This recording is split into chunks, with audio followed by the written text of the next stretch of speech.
quick for this. All right. Hi, everyone. Happy Monday. I am just jumping on right now to talk a little bit about resume planning and what you should put in your resume as a new grad seeking out your future career.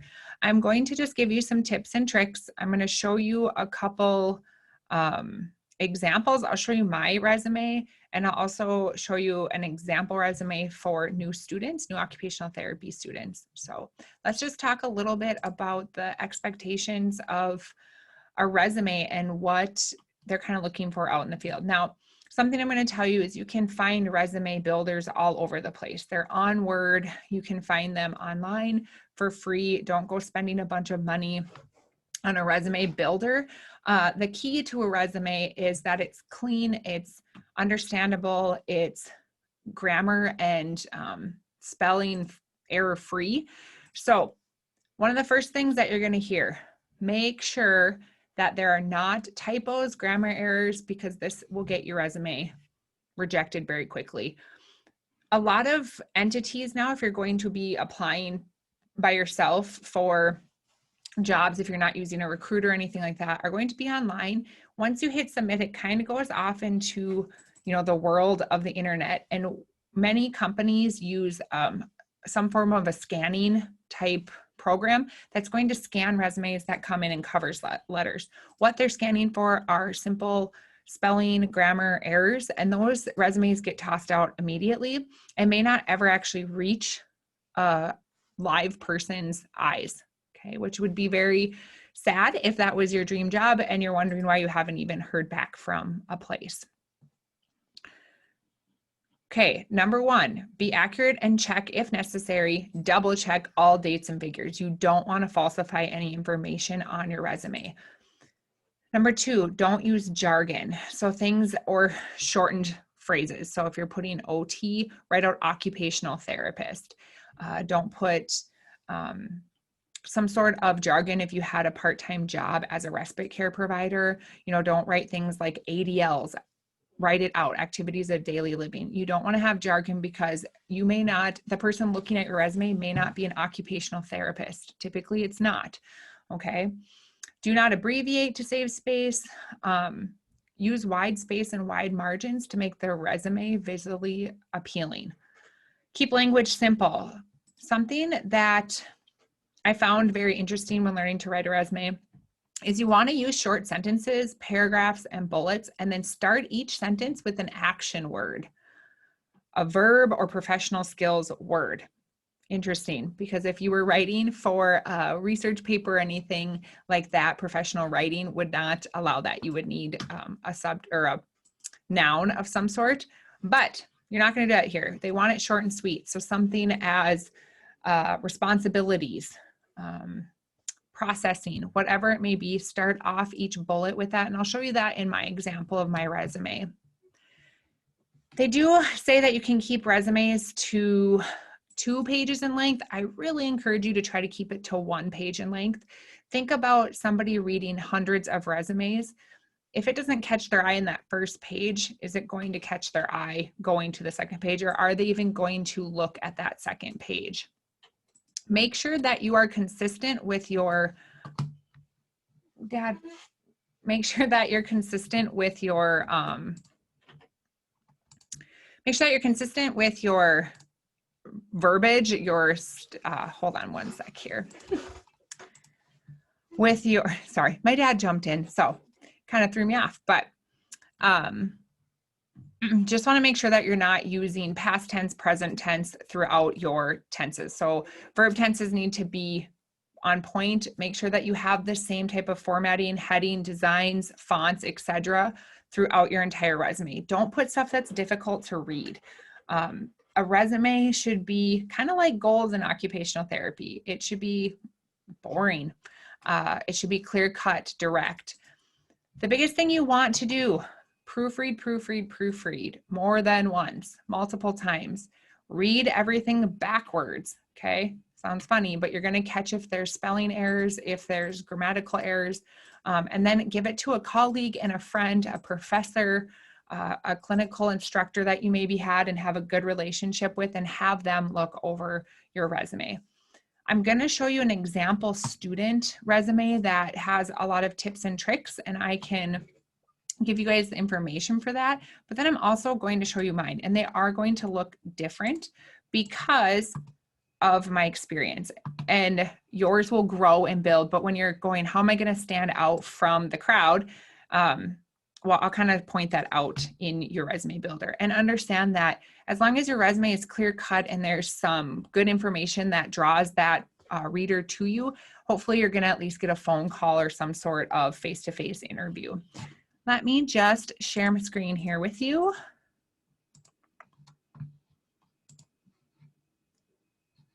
All right, so when we're looking at this, this is for a new grad, okay? And this is actually for an occupational therapy. It's a great example. Here would be the graduate, your name, okay? If you're still living on campus or you're still living in the town that you're in school in and you want to start getting these resumes out, you wanna put your 2 different addresses. So your campus or your temporary address, and then also your permanent address. That's to make sure that people can actually reach you. An objective, very quick, to the point, 1 sentence. If you're going to have one, you'll see on my resume, I don't have an objective. I do add that if it's necessary. My resume is kind of my baseline or my foundational resume that I can tweak or change based on the job I'm applying for. That is also another thing that's very important. You don't want to just think you're going to send one resume out to every setting. If you're applying for different settings, you may want to tweak it a little bit for what may appeal to those readers. Again, you're selling yourself through your resume and then through your interactions with everyone, okay? So education, if you're a recent grad or current college student, placing the education section prior to the experience section makes the most sense. Okay, so you're going to put it first. I still have my education section first. Again, there's going to be conflicting things. I've seen a lot of resumes that I've just been reviewing over the last couple days that are much more experience first and then education at the bottom. My resume is only 1 page, so hopefully you can limit yours to 1 page, and that way they'll be able to view everything. Honors are important if you're a new grad. How am I going to stand out? Were you a part of different groups? Experiences, did you go to Peru? Did you go internationally? All those type of things are going to be very important. You may have gotten selected to present at AOTA as a student for a research project. Maybe you submitted your doctoral experience and it got selected. Maybe you were honored in the community for being a good servant leader or for being a volunteer, anything like that that's going to get you to stand out. Then you want to talk about your experience. Only put an experience that is relevant to your career as an occupational therapist. What do I mean by that? I worked at Domino's. I worked for a power company. I'm not going to put that on my resume, but I was a CNA. I did do respite care while I was in college. That is relevant because that's patient care and that is health care. So put that experience on there. If you volunteered somewhere like a hippotherapy clinic or you were a therapy aide, that is all relevant. But if you did research for somebody, that is also relevant. But you don't want to put all of those high school jobs or kind of side jobs that you maybe had because you do not want to deter their attention away from you as an occupational therapist. Need to fill in your sparse resume. That's what people worry about. I've been a professional student for a really long time. I don't have a lot of, work experience. Include different learning experiences, extracurricular activities. Volunteer work is huge.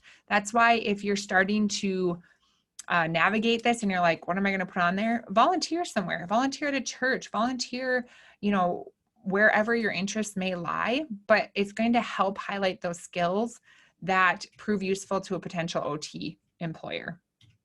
Keep your resume current and focused. Don't include pre-college information from high school or those type of things unless, like it said here, you were given a national award or you were in the military. And then for you guys starting off, you're going to want to put your fieldwork experience, level 1 fieldworks and level 2, and provide any information that you did. So here's that nice example of starting off with an action word or a verb. Provided comprehensive acute care OT services for children with burns. Provided comprehensive OT services for a caseload of 9 students. You can put any presentations that you gave while you were on your field work, projects that you completed, you know, level 1 fieldwork in Peru would be amazing. Professional development, if you were presenting at any capacity, your research or you're going to AOTA, you're presenting at your school, put that stuff on here. If you also did any type of presentations for classes that was out in the community, backpack safety, fall prevention, add that in there because that shows that you are going above and beyond. Even if it was part of a course, it shows that you are, you know, willing to go out and be involved in the community. You may also want to put if your facility or your school had a pro bono clinic, what was your involvement in that? You could also put that up in your experience because that is huge if you had to be involved in running a clinic. Professional affiliations, this shows your dedication to the profession. And then references available upon request are always going to be that way. Again, this says no more than 2 pages for your resume. I hope that as new students, you guys can limit it to 1 page. I'll show you mine here in a minute. But again, make sure that it is formatted uniformly. If you're putting dates and things off to the one side, make sure they're lined up. They're not half in, half out. That is very, very important. I'm going to go ahead and show you guys my resume real quick here. Let's see, stop sharing that. And I will show you guys my resume. Here we go. So here's my resume. After I've reviewed some different resume styles and formats, I would potentially maybe put my education at the bottom and my certifications and licensure. Again, I don't know that's going to get your resume thrown out, but once you've been working for a while as an OT, it's probably more prevalent for them to see your work experience versus if you're licensed, because as a new grad, they want to make sure that you have your licensure completed and that you have all those numbers and all that kind of stuff. So again, I put that here. This is nice and clean cut up here. I have just tweaked this over the years. I could add an objective statement in here very easily. It's clear cut, legible. I use the left, I put everything on the left side of the page, and then keeping the font readable, clear cut. You can see with all of my work experiences, I list the name of the company, what town it's in, and then the time frame, and then go into what I did. Volunteer and extracurricular activities, anything that you're a part of that is volunteered.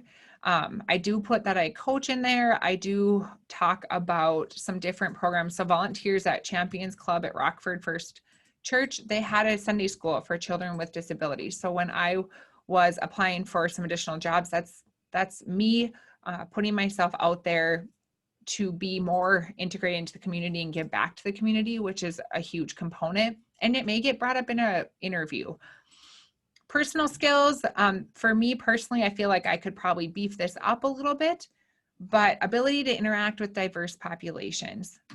Very organized person, work quickly and correctly, work well with other people and willing to help others, and a good team leader. So take some of that information that you've maybe gotten from your clinical instructors, take information that you've gotten from professors, add that into that personal skill. Don't put things into your resume that you don't strongly believe or can't talk or expand upon in an interview. If you get into an interview, they're often going to start pulling from your resume and say, oh, can you talk a little bit more about a situation in which you were able to interact with diverse populations? Well, if you haven't, and you haven't thought about it, it's almost as if you just fibbed a little on your resume, and that doesn't bode well with the interviewer. So here's a quick example of my resume. If you guys want this information, just reach out. I can send this to you so you can kind of get some ideas as to what you're looking for. or what you want to start putting into your resume as you prepare to hopefully apply for some positions and jobs for some of you who are at that point in your education. So again, any questions, my email is on the Facebook page, but know that the biggest thing is that you're probably not going to get your resume completely perfect how you would like it that first time around, but it needs to be without errors. It needs to look nice. It needs to be professional. Nowadays, I don't know that people ask for paper resumes anymore. But if they do, you need to get resume paper. So print it on a high quality piece of paper. Go into your interview with a nice folder or binder that looks very professional and deliver it that way. Okay, so the other thing that most places do ask for are cover letters. We can touch on that in a different video. So I hope everybody's having a great Monday, and I will catch you all at a different time. Okay, have a great day.